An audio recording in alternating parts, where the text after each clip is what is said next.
Hi, Taurus, and welcome to your weekly tarot reading for the week of December. Thank you very much for joining me today. I hope that you are doing really, really well. And this reading, we will take a look at the awareness for the week, the guidance, the possible outcomes. This reading is good for any sun, moon, or rising Taurus sign. It's a nice way to capture the energies and to see what's happening for the week. So let's just go ahead and get started. Okay, so in terms of awareness for the week, we have the Six of Swords and we have the Four of Pentacles. And the Six of Swords is really what you see here is you see the oarsman who is helping to transport, it looks like the mother and child in the boat. And, you know, here they're going from the, looks like swirling water here to clearer waters. It's movement, it's transition. For some of you, you may be literally taking a trip. You may be having plans to go somewhere. For others, this could suggest that maybe you're moving away from a particular location or from a particular situation, that you've either outgrown the situation or you weren't satisfied and you feel that you need to move on. And you're moving on with the hope for beautiful blue waters in the new location, in the new place, the hope for peace or serenity or abundance, whatever it may be. And sometimes we need the support of people in order for us to make that transition, to make that move. So you may have someone within your life who is supporting you, who may be helping you get ready to take a move. I would also say that for, in some situations when you're in a tough place, like, for example, if you're in a work environment that could be toxic or there could be quite gossipy, it could be something as simple as removing yourself from the scene. You know, if it's the lunchroom or if it's in a meeting, you know, just getting up and walking away and then coming back. So, you know, we see a lot here, but what we see is we see the boat and we see people in the boat and we see people leaving. They're going somewhere. They're moving on, and we can think to ourselves that it's for greener pastures. So with the Six of Swords, here's the Four of Pentacles, and we see the man here. He's got those two huge pentacles underneath his feet, clutching one to his heart, and he has a smaller pentacle on his head. And it's about holding on to what you have. You may be resisting this move, and you may be trying to work out your own sense of control, hanging on to your resources, to the things that you have. Often we look at this in terms of time, energy, money, property, you know, all the things that we have within our own control. And here he's created this very tight boundary, not giving it up, not without a fight. And so, listen, sometimes in life we have to hold on to what we have. We have to be mindful of it. We're not in a position to reach out or to maybe be giving, and maybe it's just not the best time.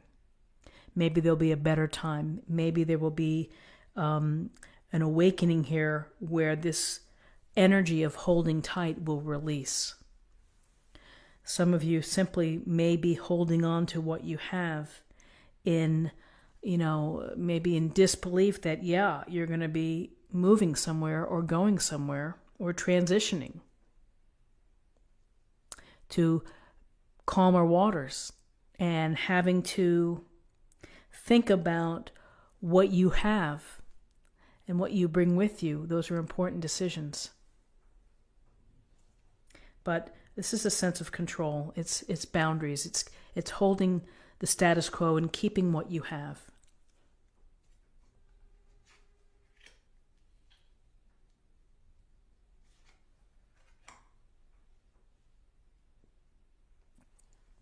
So in terms of guidance, we have the Two of Cups and we have the Princess of Swords. So the Two of Cups, a beautiful card here, loving, sensual, it's just so inspiring to see. And the Two of Cups, it's about the relationships and the possibilities of these really connected unions. People who are meant to find each other. People who simply are joyous to be in the company of someone else. They don't have to do anything. It's just the act of being. And these powerful unions speak to us. They transform us. They bring us happiness and joy and delight. For those of you that are in a relationship, you may be deepening that bond. You may be creating new opportunities for intimacy, for love, for passion.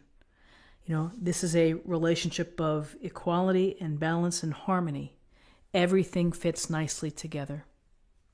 And for some of you who are hoping to meet other people or to have a relationship, this is the possibility that once you make this move, here's the possibility for you to find someone, to meet someone, to connect, to have an emotionally rewarding relationship.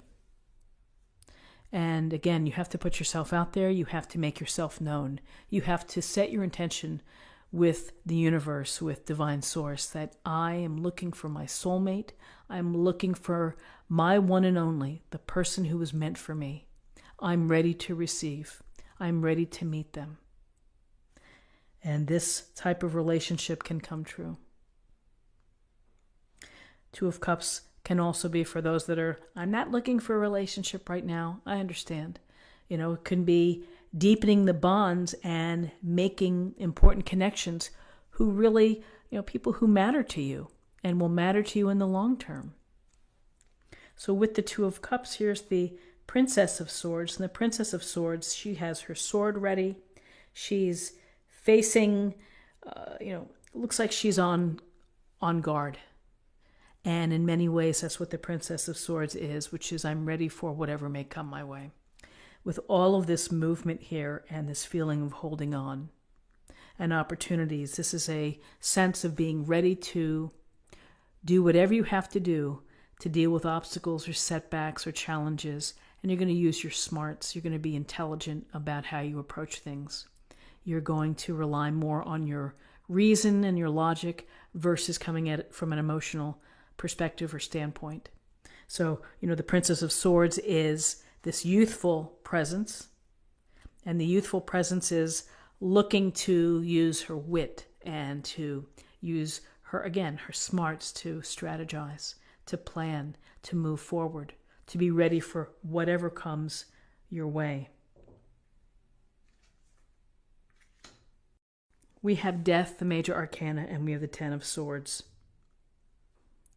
Well, what can we take away from the Death card and the Ten of Swords? We can take that there's really going to be an ending to a way of life, an ending to how you may be thinking about relationships or thinking about how you're dealing with the dynamics at work.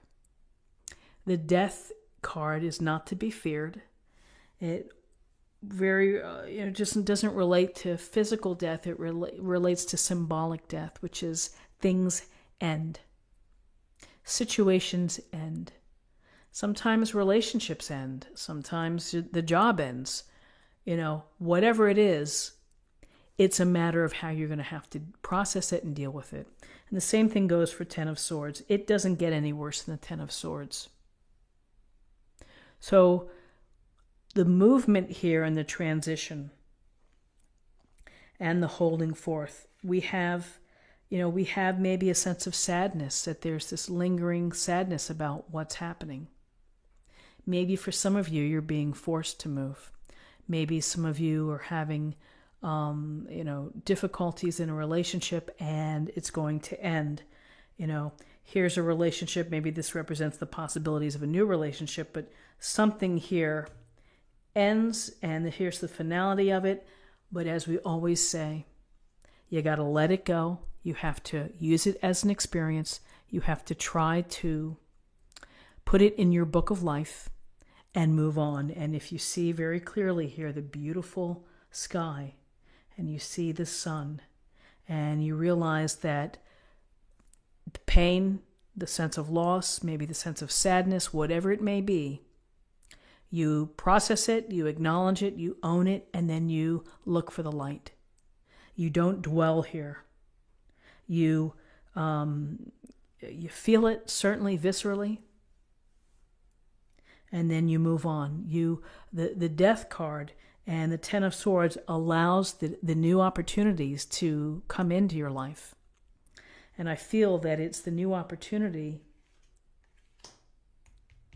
here that you're going to have possibilities that maybe that there was something wasn't working within a relationship, and by moving to calmer waters, by looking for serenity, looking for a change, that yes, it at a very real level, it represents something ending, where you were, how you lived.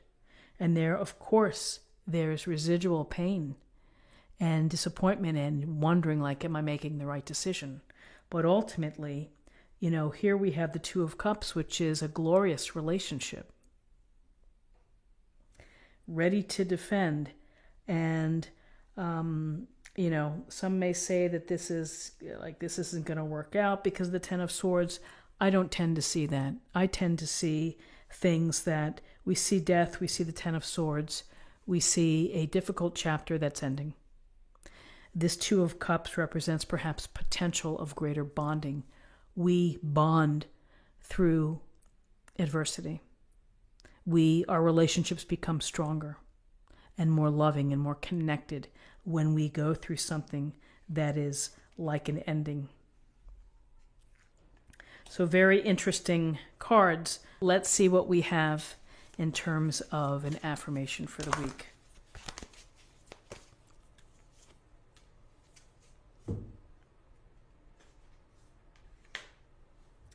Rejuvenating rain. Clear the past, heal the present. Clear the past, heal the present. This getting to this new place in your mind, in maybe your physical state, is going to allow you to feel rejuvenated, and it may restore some peace. Let's see what we have in terms of love.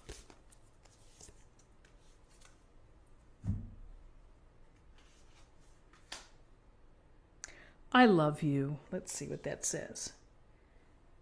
These are very important words.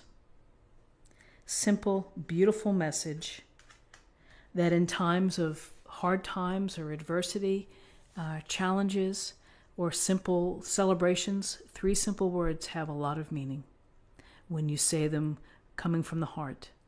This is what I have for you. I hope that you found something helpful here today with this reading. If you did, please subscribe if you haven't already. Like this video, share this video, comment below.